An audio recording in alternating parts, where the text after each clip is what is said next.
अस्सलाम वालेकुम। शराय दस्तूर से मैं हूं अब्दुल क़य्यूम सिद्दीकी और आप हैं AQS के साथ। आपको याद होगा कि पाकिस्तान में एक वाहिद अदम एतमाद की तहरीक है जो कि कामयाब हुई और उस अदम एतमाद की तहरीक के बायस इमरान खान जो थे वज़ीर आज़म के ओहदे से हटे, क्योंकि अदम एतमाद जो है वो कामयाब हो गया था। लेकिन फिर उसके बाद बल्कि अदम एतमाद से पहले ही उन्होंने एक कहानी घड़ना शुरू कर दी थी, वही ग़ुलामी नामंजूर, हकीकी आज़ादी और ना जाने क्या क्या। और फिर उसके बाद साइफ़र का केस के भी जी वो रजीम चेंज फार्मूला है। बहरहाल फिर वो साइफ़र के केस जो है वो साइफ़र जो उन्होंने लहराया था वो गुम हो गया। फिर बहुत सारी चीज़ें आपको पता है। और फिर उसके बाद ये मुकदमा अदालत में चला और तकरीबन 10 साल के करीब शाह महमूद कुरैशी और साबिक वज़ीर आज़म इमरान खान जो है उनको इसमें साइफ़र केस के अंदर सज़ा दे दी गई थी। उसके बाद इसकी अपीलें हुई। अपीलों के बाद से ये काफ़ी मेरे ख़्याल में वो 6 जून या 2024 में शायद इसका फ़ैसला हुआ था। 3 जून को 3 जून 2000। मतलब है कि इस पर हमने एक नुक्ता है इसके अंदर, उस पर बात करेंगे, इसलिए आपको मेरे साथ जो है वो शाह खावर साहब नज़र आ रहे हैं। इससे मकसद ये था कि बैकग्राउंड थोड़ा सा एक बता दिया जाए, अव्वल तो सबको ही पता है। सर शाह खावर साहब, मेरा आपसे एक सवाल है कि हमने देखा कि अमूमी तौर के ऊपर जो हमारा अदालती निज़ाम है उसके अंदर ट्रायल कोर्ट में फ़ैसला आता है, फिर उसकी अपील होती है जी। फिर उसकी अपील में वो सेट असाइड होती है या बरकरार रहती है, उसका फ़ैसला आता है। उससे जो भी इत्तफाक ना करे वो फिर सुप्रीम कोर्ट ऑफ पाकिस्तान में आ जाता है। तो ये सारे अमल के अंदर होता क्या है, मतलब क्यों अपीलें की जाती हैं और अपील की ग्राउंड्स क्या, मतलब अब मैं कैसे आपके साथ किस तरह बात करूं? शॉर्ट ऑर्डर के खिलाफ अपील हो सकती है? बिल्कुल हो सकती है, शॉर्ट ऑर्डर के ख़िलाफ़ भी हो सकती है। आपने अभी जैसे अभी फरमाया कि कोई भी मुकदमा जिसको ट्रायल कोर्ट डिसाइड करता है किसी भी क्रिमिनल केस में, उसकी दो ही सूरतें होती हैं, या तो उनको सज़ा होती है या वो बरी हो जाते हैं। तो सज़ा के ख़िलाफ़ भी जो है वो जो मुजरिमान होते हैं उनको एक राइट ऑफ अपील होता है, वो बड़ा सब्सटेंशियल राइट ऑफ अपील है, उसमें अपील लाजमी सुनी जाती है। और जैसे भी आप साइफ़र केस में जो बात कर रहे हैं, इसकी गालबन जो जजमेंट आई थी जो इंसदाद दहशतगर्दी की अदालत ने दी थी, वो कुछ 30 जनवरी 2024 को जजमेंट आई, जिसमें साबिक वज़ीर आज़म इमरान खान और जो साबिक वज़ीर ख़ारजा उन दोनों को जो ज़्यादा से ज़्यादा सज़ाएँ हुई थी वो 10-10 साल और 10-10 लाख रुपए जुर्माना हुई थी। तो वो तो बिल्कुल उनका एक मैटर, एक अपील उन्होंने फ़ाइल की थी इस्लामाबाद हाई कोर्ट में। गो कि इस्लामाबाद हाई कोर्ट में जो अपील फ़ाइल हुई तो उसमें जो फेडरेशन थी, जो इस्तग़ासा था, उन्होंने उस अपील की मेंटेनेबिलिटी के ऊपर भी एतराज़ उठाया था, जिस पे वो जो बेंच सुन रहा था, डिवीज़न बेंच, तो उन्होंने कहा था कि जब इसका हम फ़ाइनल फ़ैसला करेंगे तो इसकी जो मेंटेनेबिलिटी है उसका भी फ़ैसला कर देंगे। तो उसमें आपको याद होगा कि 2 मुअज़्ज़ज़ जज साहिबान थे उस वक्त के chief justice Islamabad high court, justice Aamir Farooq और मिस्टर जस्टिस मियाँ गुल हसन औरंगज़ेब पर मुश्तमिल वो डिवीज़न बेंच था, जिन्होंने उसकी बड़ी तफसील से पूरे केस को सुना, उसको पूरा एवेल्यूएट किया, उसके एविडेंस को। तो फिर उन्होंने फाइनली 3 जून 2024 को दोनों अपीलें जो थी, इमरान खान साहब की भी और शाह महमूद कुरैशी साहब की भी, उनको अलाउ किया एक शॉर्ट ऑर्डर के ज़रिए। अच्छा, और अब उसके ख़िलाफ़ जो है वो फेडरेशन ने, फेडरल गवर्नमेंट ने जो है वो अटॉर्नी जनरल ऑफिस के ज़रिए एक criminal petition for leave to appeal जो है वो सुप्रीम कोर्ट में फ़ाइल की है, जो कि अभी भी ज़ेर तजवीज़ है। वो ज़ेर तजवीज़ है। अब यहाँ पे एक और चीज़ हुई है कि मैं देख रहा था और बहुत सारी खंगाला हमने कि शायद कुछ और हो। अब ये 3 जून 2024 का जो है ये शॉर्ट ऑर्डर ही मौजूद है जी। यहाँ अपीलों में भी शॉर्ट ऑर्डर को जो है वो चैलेंज किया गया है।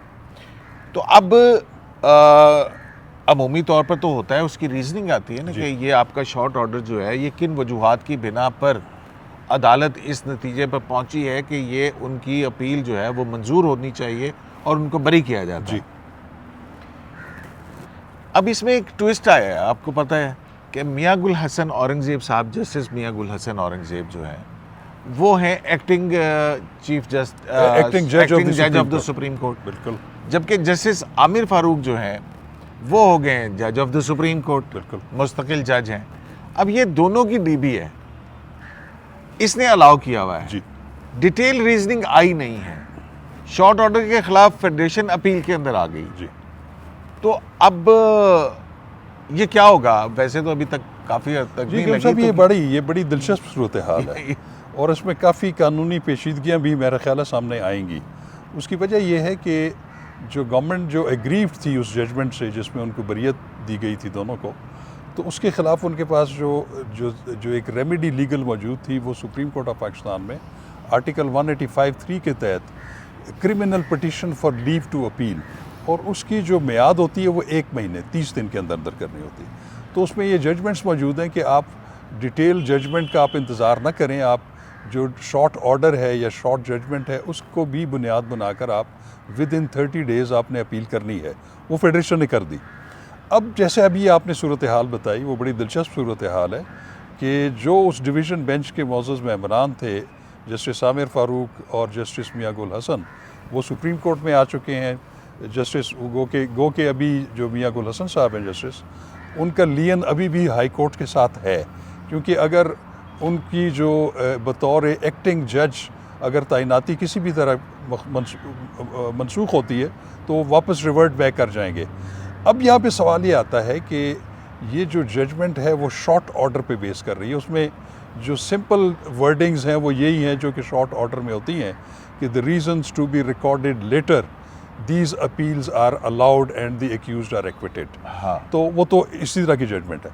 अब चूंकि इसकी डिटेल रीजंस आई नहीं है और दोनों जज हजरात जो हैं वो इस वक्त हाई कोर्ट में मौजूद नहीं है, तो अब कौन लिखेगा रीजनिंग? हाँ, ये अब चूंकि अब दोनों जज साहब ख़ास तौर पे जस्टिस आमिर फारूक जो हैं वो तो बतौर मुस्तकिल जज ऑफ द सुप्रीम कोर्ट हल्फ ले चुके हैं। बिल्कुल। अब मेरे ख्याल में कि वो अब अपनी पोजीशन को रिवर्ट बैक करके एज चीफ जस्टिस या जज of the Islamabad high court वो जजमेंट अब नहीं लिख सकते, और इससे फिर ये एक बहुत ज़्यादा कानूनी पेचीदगी पैदा हो जाएगी। और जब तक मियां गुल हसन औरंगज़ेब साहब जो हैं, जस्टिस मियां गुल हसन औरंगज़ेब जी, वो एक्टिंग जज ऑफ द सुप्रीम कोर्ट और दोनों ने हल्फ लिया हुआ है, इन दोनों और दोनों ने हल्फ लिया। आपने देखा हल्फबरदारी की तकरीब बिल्कुल यही हुई थी, खुलेआम बिल्कुल हुई थी वहाँ पे, और उन्होंने हल्फ लिया एज ए जज ऑफ दिस एक्टिंग तो जज फिर- एंड जज ऑफ द सुप्रीम जज ऑफ द सुप्रीम कोर्ट।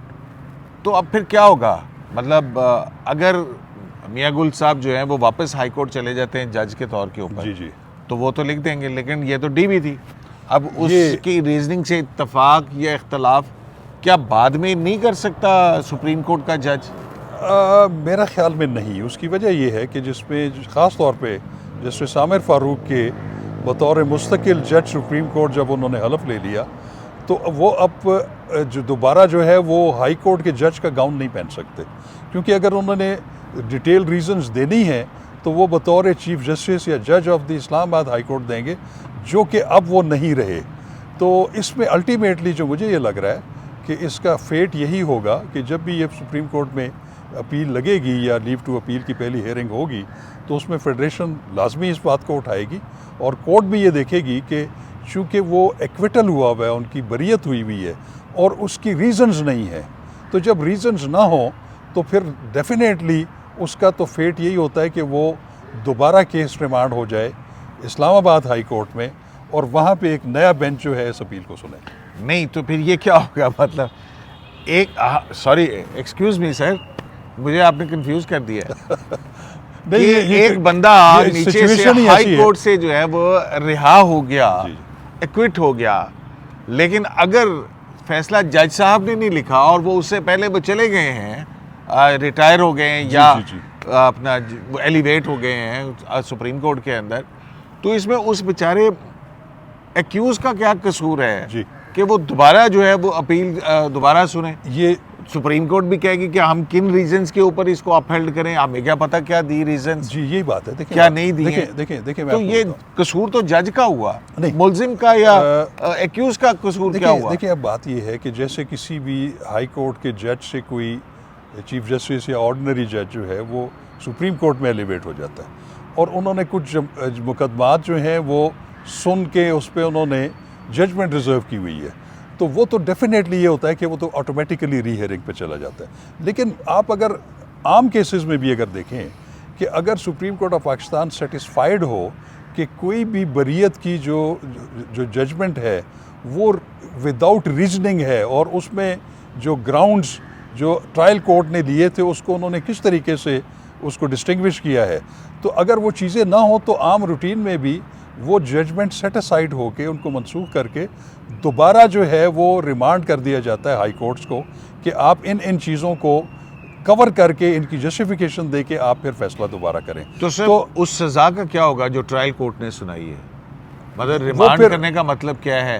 क्या सुप्रीम कोर्ट वो सस्पेंशन ऑफ सेंटेंस जो है उसको बरकरार रखते हुए रिमांड करेगी या ये वॉश अवे हो जाएगा?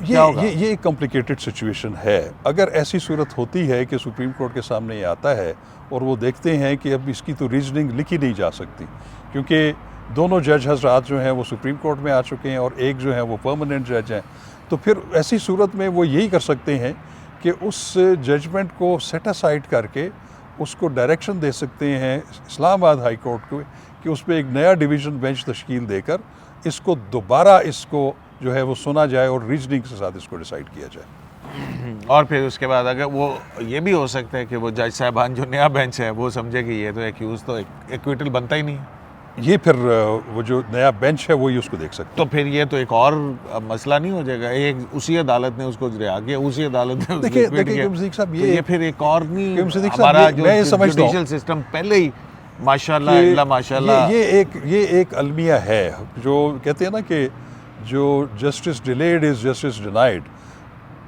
शॉर्टेस्ट पॉसिबल टाइम में आपने जो भी फैसला किया, आपने अगर शॉर्ट ऑर्डर भी दे दिया, शॉर्ट ऑर्डर की गुंजाइश मौजूद है, लेकिन उसके बाद फिर तवक्को ये की जाती है उस बेंच से कि वो कम से कम 30 दिन से पहले तो लिख देना, उसको लिख के और उसको साइन करके उसकी रीजनिंग दे दे। बाकी फिर उसमें सुप्रीम कोर्ट जो है वो क्या उसको जो है वो अपील मंजूर करती है या नहीं करती, वो अलग बात है। लेकिन ये बात ज़रूर होगी कि इससे दोनों को एक ऐसी सूरत में कि अगर ये रिमांड बैक होता है और सेटिसाइड होता है तो उनको एक सेट बैक ज़रूर होगा जो कि उनका अपना कोई कसूर नहीं होगा, वो जुडिशरी की जो आप कह लें कि कोई शॉर्ट कमिंग तो मैं नहीं कहूँगा कि लैप्स के नतीजे में उनको जो है ये पूरी सिचुएशन का सामना करना पड़ेगा। बहुत शुक्रिया शाखावर साहब। तो जनाब आपके साथ ये एक छोटी सी गुफ्तगू हमने शेयर की और जाहिर है कि ये बहुत ही इम्पॉर्टेंट और अहम मामला है। साइफ़र का केस था, साइफ़र के केस के अंदर वो हकीकी आज़ादी, ग़ुलामी नामंजूर, हम कोई ग़ुलाम हैं, फिर उसके बाद जो है वो मीर जाफ़र, मीर सादक, रजीम चेंज का फार्मूला और पता नहीं नामंजूर.com, और फिर उसके बाद से अमेरिका ने निकाला, अमेरिका ही निकालेगा, फिर अमेरिका निकालेगा और फिर हकीकी ग़ुलामी जो है वो क्या हकीकी आज़ादी दिलवाएंगे। तो ये सारा नैरेटिव जो है वो इस साइफ़र के केस के हवाले से ही शुरू हुआ था। आपको ये भी याद होगा एक ऑडियो भी आई थी जिसमें कहा था कि हमने बस इसके ऊपर खेलना है। तो अब एक दिलचस्प कानूनी नुक्ता जो है वो सामने आया है कि वो जज साहिबान जिन्होंने सज़ाओं के ख़िलाफ़ इमरान खान की और शाह महमूद कुरैशी की अपील मंजूर की, उन्होंने शॉर्ट ऑर्डर तो दिया, लेकिन वाई किस्मत कि शोमी किस्मत कि अब वो दोनों जज साहिबान सुप्रीम कोर्ट ऑफ पाकिस्तान में हैं और इस दौरान में फेडरेशन अपीलें भी दाखिल कर चुकी है इंटरिम ऑर्डर के ख़िलाफ़। अब देखते हैं कि कब वो सुप्रीम कोर्ट ऑफ पाकिस्तान में ये मुकदमा लगता है और अगर लगा तो क्या क्या कानूनी कॉम्प्लिकेशंस और सूरत हाल हो सकती है, उस पर आपने एडवोकेट सुप्रीम कोर्ट और साबिक जज शाह खावर साहब की गुफ्तगू सुनी। शरह दस्तूर से AQS लाइव से इजाज़त दीजिए।